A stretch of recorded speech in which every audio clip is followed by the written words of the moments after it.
My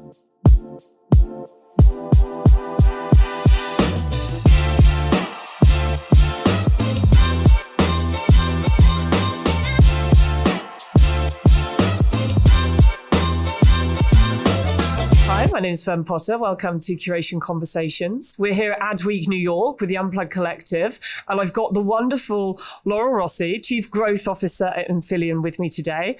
Laurel, welcome. How's it going? Thank you so much. It's going well. We were just talking about how busy it is. Oh gosh, it's crazy out there, isn't it? So much content and so many people to talk to. It's great to have everybody in one space, albeit quite crazy.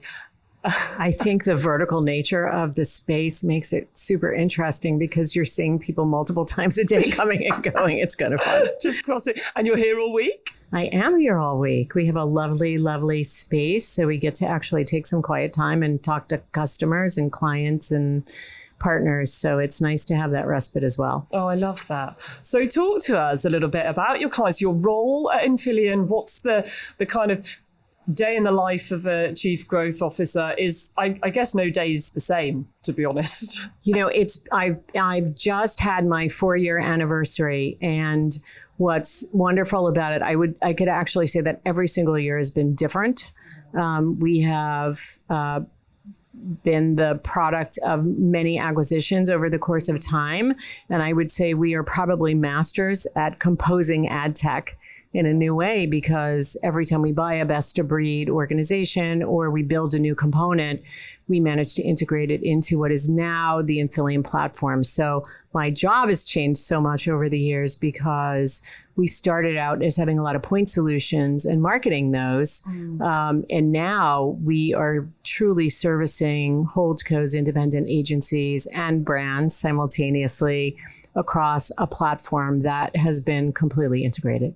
That's incredible. I mean, that's such a huge opportunity, but also I guess there's pitfalls as well to being able to bridge all of those technologies together to build a singular platform, not only from a technology perspective, but with the people. How do you kind of foster that innovation when you're bringing different groups of people together along that journey? One thing that's been truly, truly incredible is I think this is the first time we've had I've been a part of a consistent leadership team who has had a vision all the way through.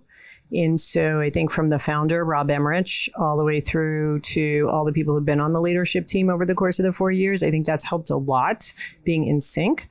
But when you think about all the point solutions out there for advertisers, let's just say advertisers in general, doesn't matter, agencies, companies, they're stitching together hundreds and thousands of pieces. And so to have the vision and the clarity that, you're building something that is interoperable, anybody can use it, and all these things are more intelligent because they work together, that's a pretty powerful vision to have as a team. And so that's how we keep the team grounded. We keep them grounded around the vision.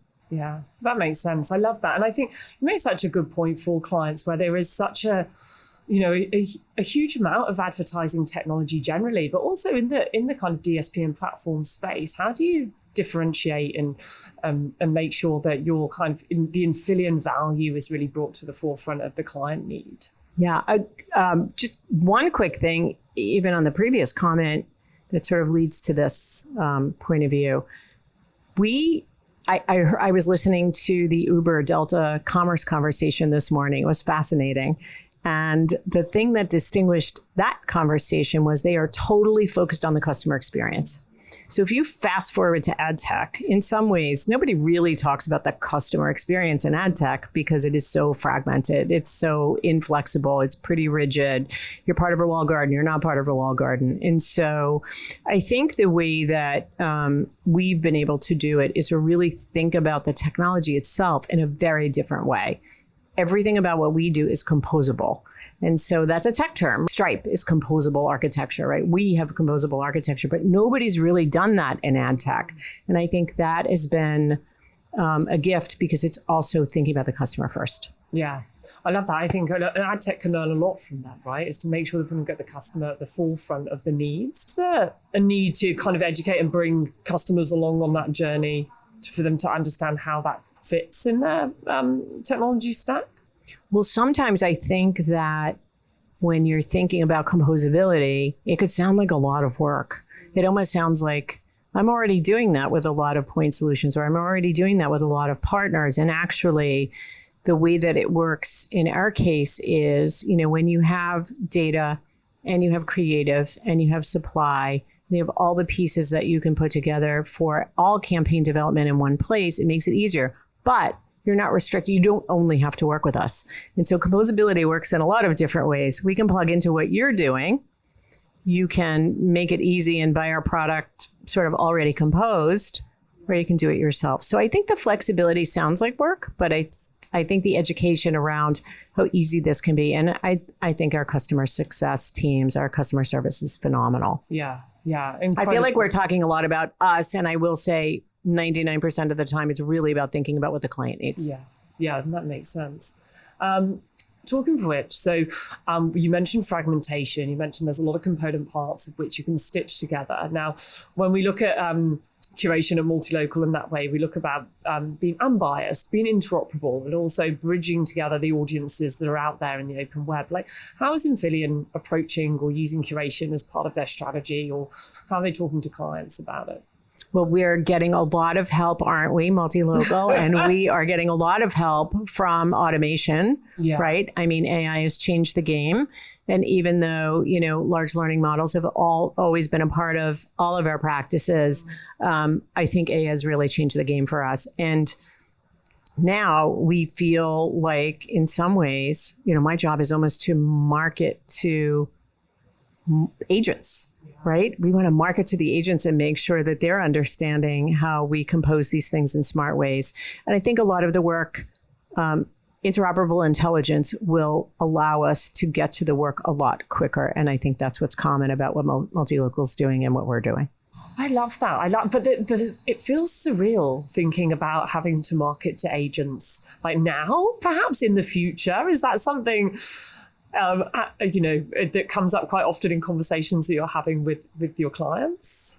What's really happening is those that are embracing agents are embracing agents. And then for our purposes, we are working with their agents. And I think if you think about it in a stepwise way, it's probably easier to work with the early adopters first and then go on to, really work on the agent business as a standalone.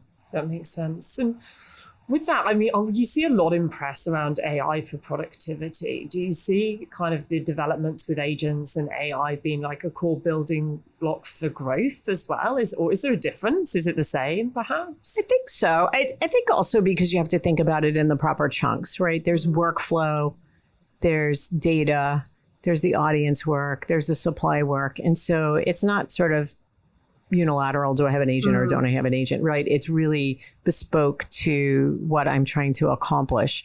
And so I think people will come along at different paces based on, again, what the customer need is. Yeah. And for that, I'm grateful because we have a unified platform where we have created these tech pillars around data and creative and supply, et cetera, and measurement, that we have the opportunity to do just what the client needs and nothing more.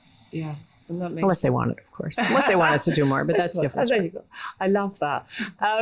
Now, as part of your role at Infillion and within the industry as well, you really advocate for diversity and neurodiversity within the workplace. Can you talk to us a little bit about that and how you approach it in your everyday kind of role at Infillion? And I'd love to know more. I love it. I think thank you for bringing up a passion area. I have actually in 2017 at Advertising Week, we launched Creative Spirit to the industry. And it was really based on a single premise. And that was 85% of people who were with intellectual disabilities didn't have a job. And it was shocking to me. And I think if we look around the industry, if you look around any industry, but especially the ones we work in, creative and tech and media, you'll notice that the great thinkers are really the thinkers that know how to work with all kinds of minds, number one. And number two, you have a disproportionate share of neurodivergent people in our industry. And so what better industry to embrace the idea that neurodiversity will make for a better outcome, a better product, a better, et cetera. And so the way that we are incorporating that into our work at large in the industry is to really think about how can we build neurodiversity into our workplace. Creative Spirit just launched Hire Different Academy to be able to train companies, which is really great, asynchronously or live. And then customer experience. What can we do to change the customer experience? We've been working with brands, also with our partners at Neuroverse, to be able to invent new ways to deal with. There are 1.64 billion neurodivergent people globally. Yeah. That is a consumer marketplace. Absolutely. A media marketplace. So thank you for asking. It is a labor of love, and it's really not a labor at all. No, I think it's incredible, and that awareness that you can bring, but also, to your point, actually putting together programs and ways of making media even more accessible to those groups is really fantastic work. So appreciate you sharing that with us. We just wrote a blog post about neurodivergent talent being actually way ahead of the curve in terms of general population, in terms of AI aptitude. And so you're probably not surprised by that. Yeah. And so I think, it's come of age, thinking about it's come of age. That's great. And we're at Adweek. So what are you most excited about? What's coming up for you this week? Any panels, any content, things that you're really passionate about seeing? Yeah, we're on Wednesday. We are doing a Creative Spirit Neuroverse panel. So Neuroverse is a center of excellence that Havas started around this very topic. Mm-hmm. So really excited about that. And I cannot get enough of the Commerce Media Network and the Retail Media Network panels. They are one better than the other. I get it, flavor of the month or what have you, but it's been fantastic. Oh, that's incredible. Already, and it's only Monday. Yeah, I love it. It's beautiful. Thank you so much for spending time with us. I really appreciate it, sharing your points of view and also your role and hearing about Infillion as a business and also the important work that you're doing with Creative Spirit. So thank you. Thank you for having me. I really appreciate it. Always a pleasure.